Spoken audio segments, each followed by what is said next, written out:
Hi everybody, it's Caitlin. I have been doing some puttering in my craft room here and wanted to just fill you in on some of the little knitting related projects that I've had going on or have in my near future. So what I've been thinking about lately is kind of my peak knitting season plans, and then also kind of some of the things I want to do to get ready for knitting season. I'm really feeling, overwhelmed but also excited about all of the new yarns and patterns coming out left and right. It feels like both from the Woolly Thistle and elsewhere. Designers are really active this time of year, getting everybody all set up with new things to knit in the fall.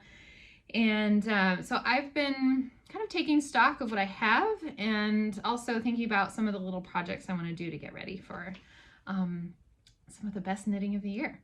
So one of the things I'm going to do shortly is take out all of my knits from storage and also just all my fall clothes that I tend to tuck away, like jeans and long sleeve shirts and boots and all that stuff, and really take stock of what I've got, if there's any holes, both like in my wardrobe that need kind of a piece to fill in the gap, and then also like do the mending. And one of the things that I've been wanting to do for a while is for some of my sweaters that are hard to tell the front from the back, I want to do something to make like a tag on the back. So I wanted to show you these. I can't remember what booth I picked these up at from Rhinebeck. I don't quite have something like it in the shop, but there are several companies that make these little leathery suede tags that you can sew into the back of a garment to help you tell the front from the back. But also I've seen a lot of people just take a contrasting little end of yarn and just tie it in, even just a little bow or something into the back side. Just do a little stitch back and forth. And that just, I have a few sweaters that are definitely hard to tell. This one, you can kind of tell the front motif comes up higher on the neck than in the back because of the short rows here. But even so, it would just be that much faster and easier in the morning to see the tag and know I was getting it on the right way. So that's one thing that I've wanted to do. I also have buttons on a cardigan that I need to sew on still. It's been like 2 years. So just some of those little projects that I want to do to make more pieces in my wardrobe even more wearable. I'm also going to take a look at the shape that my sweaters are in. If I feel like they need a wash, I will do that. I've got my Eucalyptus here. One of our favorite wool washes that we carry in the shop. It has lanolin in it, which is especially good for wool, and it's the kind that you don't need to rinse, so it really has all the things going for it. This is the eucalyptus smell, which also is really nice. It comes in unscented and lavender. And then I'm also going to take my gleaner and see if any of my sweaters have pilled more than I realized and need a little tidying up. We do have these back in the shop. And this is kind of one of those one-way brushes to help you get the little lint and cat hairs and dog hairs and stuff. But then there's also this. So this is the travel version where all the pieces fit inside. There's different grits, basically. This is the really toothy grit, and you just kind of brush it along your project to help get the pills off. But then if you've got kind of the big pills off and you want to do the smaller ones, there's a finer, kind of more sandpaper, and then an even finer one that hardly feels like it has any texture. So depending on how delicate your fibers are or just how tiny they are, you can switch out the different grits. And so I'll probably do that. Look for any like spot cleaning that my sweaters need, any holes, any yarn ends.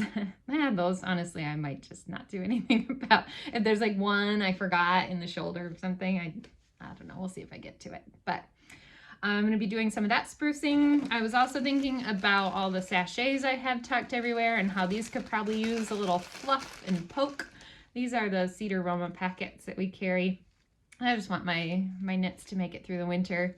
Hopefully they're in rotation enough they won't be stored and attracting any bugs, but might give those a refresh. And then I've also been looking at all the yarns I already have, what I can knit with this fall or winter, what gift knitting I have planned, what yarns I do or don't already have that might match up well with those. And then I've also been looking at my books. So I've got a stack of books here and really trying to take stock of different patterns, things that I want to make. This is the Knitted Kalevala the first. And this is just one of the designs that I'm thinking of knitting this fall. So I was kind of playing with my stash. What tends to happen for me is that I have a lot of single color or single skeins of a color and not really sweater quantities. Being a spinner, I've actually got my big bin of spinning hand spun yarn here. I wanted to just show you that a little bit. And so I'm thinking through the stash that I have, what I could pair with certain patterns, but then also what yarns from the Woolly Thistle might pair well with what I already have to really combine to give me enough for a sweater. So yeah, that's kind of what I have going on here in this bin of hand spun. And I like to do this with all my yarns, not just hand spun in the fall, is just really get them all out and remember what I've got and make pairings of yarns and patterns and just, yeah, kind of see what's going to go together. So I like I said, I have a lot of kind of one-off skeins, and I kind of like to try to measure out what the yardage is just for the couple that I'm the most excited to work with this season, and then start to try to make some plans. So anyway, yeah, I'm especially trying to plan a certain sweater, and I wanted to show you when I talked about the gap in my wardrobe. I have a dress that I really want to make a sweater to go with, and so I got that out. This is from Not Perfect Linen. It's that kind of linen dress that a lot of people have different versions of. I got this beige one, which is a great neutral and going to be really wearable, but by itself I'm just not as excited because the color is not something that I'm grabbing for. As neutral as it is, that's actually working against it in some ways. So I want a hand knit sweater in kind of a purposefully bright, like committal color. I'm thinking of like a rusty red, or I don't know, I really wanted like a cobalt blue sweater.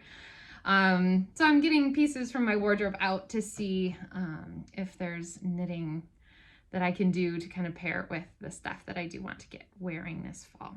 So yeah, you can tell my knitting brain is on and a little scattered maybe, but hope that was kind of inspiring you to get to some of those like side projects that will help us in our knitting, but aren't exactly the sitting with the yarn on our needles.